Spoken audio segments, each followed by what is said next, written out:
깨달음 그리고 반야심경.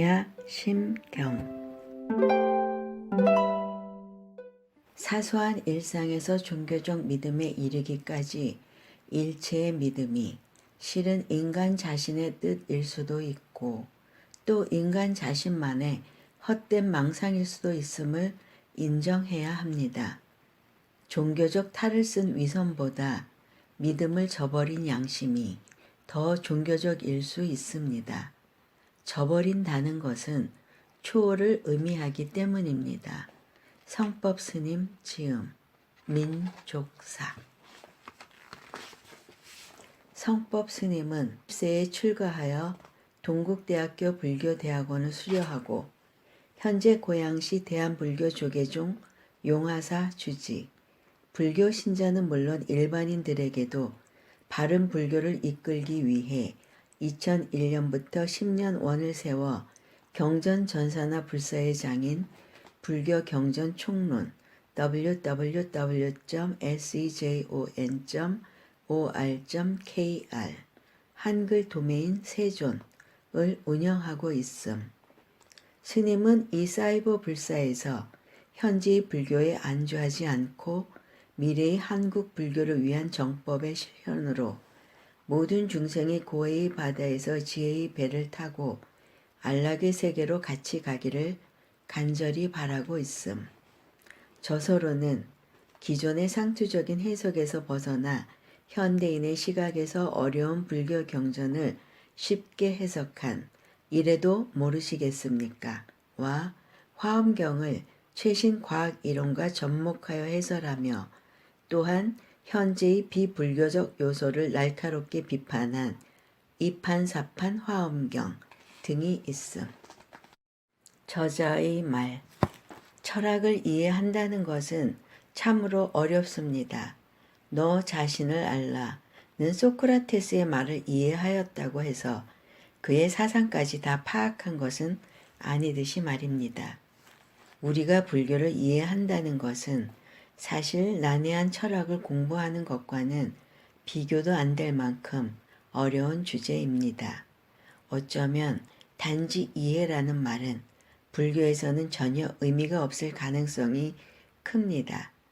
불교는 철학의 난해함에 신앙적 믿음과 실천까지 요구하는 종교이기 때문입니다. 그렇다고 불교의 가르침을 이해한다는 것이 5살 먹은 어린아이가 무산소 등정으로 에베레스트를 정복하는 일만큼 어렵다거나 또는 불가능하다는 뜻은 아닙니다. 종교적 성취가 모두 그렇기는 하지만 불교는 자신의 의지를 가장 중요하게 여길 뿐 아니라 선각자로서 안내자의 역할도 중히 여기고 있습니다. 마치 세계 최고봉을 정복하려면 정상 및 캠프까지 함께할 노련한 조력자가 필요하듯이 말입니다. 이산 해안선사가 다음 생에는 좋은 스승 만나고 라고 발언할 정도로 불교에서는 수행의 안내자인 훌륭한 스승 만나는 것을 큰 복으로 여기고 있습니다. 그런데 현재의 한국 불교는 불교라 지칭하기는 하지만 전혀 불교적이지 않은 줄기적 사상과 가지적 주장을 가지고 안내자를 자처하는 이들이 많아 무엇을 어떻게 정리해야 할지 난감할 때가 많습니다. 더욱이 인터넷을 통한 의사표현의 일상화로 불과 수년 전에는 예측조차 할 수 없었던 검증 안 된 안내자와 정보의 혼재 속에 파묻힐 지경입니다. 그러나 적어도 종교의 경우 이러한 양적 팽창과 정보의 과다가 종교의 질적 수준을 높였다는 증거는 아직 없습니다. 오히려 인터넷이라는 매체의 자극적이고 선동적인 감성이 자제와 냉정, 사려 깊음을 요구하는 종교에는 부정적인 영향을 줄 가능성도 배제할 수 없습니다. 또한 누구도 그 영향력의 선악을 떠나 인터넷을 통한 최첨단 정보 교환이 증가할 것이라는 사실을 부정하지는 못할 것 같습니다. 이러한 상황에서 주변에 난무하는 불교에 대한 바르지 못한 해석과 자료들이 저로 하여금 반야심경의 해설을 통해 접근 가능한 불교의 핵심들을 설명해 보자는 생각을 하게 하였고, 이것이 이 책을 쓰게 된 동기입니다. 사실 반야심경만큼 해설서가 많은 경전도 드물 것입니다. 현재 출간된 것만 거의 100종에 다다를 정도입니다. 어쩌면 생각할 수 있는 범위 내에서는 이미 거의 다 해설이 되었는지도 모르겠습니다. 다른 경전을 압도하는 이토록 많은 해설서는 그 자체로 반야심경이 가장 많은 사람들의 관심의 대상이었음을 방증하는 것이기도 합니다. 저는 이 책을 준비하면서 가능한 한 모든 반야심경 해설서를 검토하려 하였습니다. 그리고 다른 해설서에서 언급하지 않은 부분에 대한 설명을 포함하여 제 능력이 허락하는 범위 안에서 물리학, 천문학, 뇌과학, 생명과학, 심리학, 동서양 철학과 우주론 등의 관점에서 이해해 볼 수 있도록 해석하였습니다. 저는 한편으로는 많은 책을 읽는 다독가이기도 합니다. 그래서 드리는 말씀인데, 저도 때로는 독자로서 저자에게 불만을 느낄 때도 있습니다. 논문도 아닌데 거의 대부분의 단어가 전문 용어로 이루어진 경우가 그것입니다. 책을 읽는 즐거움을 주기는커녕 저의 인내력을 시험하는 느낌이 들기 때문입니다. 또 나는 이 정도 경지이고 이처럼 깊이 있게 들어가 있으니 독자들은 일단 내 말에 의문을 갖기보다 이해하려는 데 주력하라는 저자의 오만함이 보일 때는 불쾌감까지 느낄 때도 있습니다. 한술 더 떠 객관성과 논리를 상실하고 저자 개인의 성향을 독자에게 강요하는 듯한 느낌이 드는 책은 아주 싫어합니다.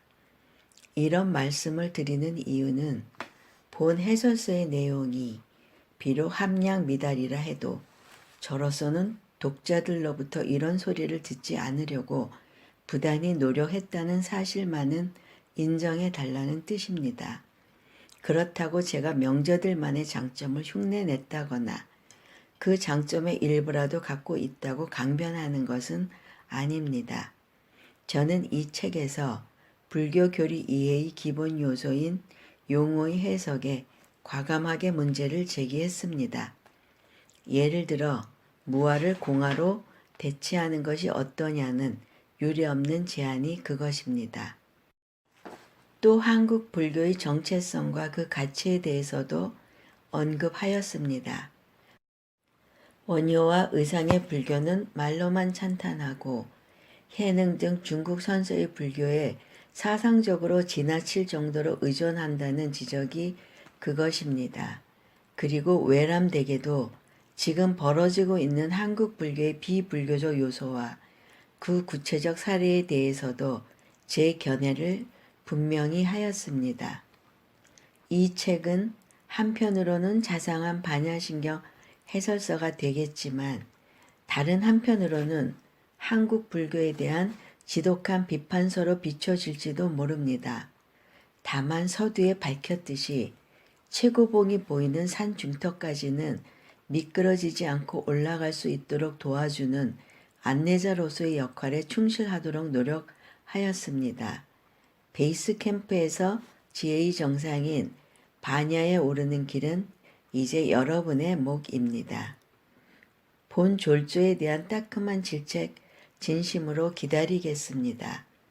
한국 최고의 수행 도량과 그곳에서 수행하는 스님들이 대부분 높은 산 중턱, 늘상 구름이 내려다 보이는 곳에 있다 보니 아귀다툼하듯 살아가는 세간 중생의 모습이 안 보여서 그러는지는 몰라도 번뇌 속에서 한탄하고 진리에 목말라하는 순박한 중생들의 고통의 눈물을 자비로 어루만지려는 정법을 갈망하는 미래의 부처인 중생에게 법의 선우 같은 스승이 되고자 하는 노력이 부족했다는 안타까움이 더욱 많은 분의 질책을 기다리게 합니다. 끝으로 정만을 강조하고 해는 소홀히 하여 그 결과 해 속의 방편 바람일의 근본조차 실종되어 있는 한국 불교의 오늘이기에 반야신경의 가치에 새삼 무게감을 느낍니다. 졸조의 출간에 도움을 주신 많은 보이지 않은 분들께 감사드립니다. 하지만 진정 제가 감사해야 할 분은 이 책을 선택하고 관심과 질책을 해주시는 독자 여러분임이 분명합니다. 불기 2550년 3월 무설설당에서 저자 성법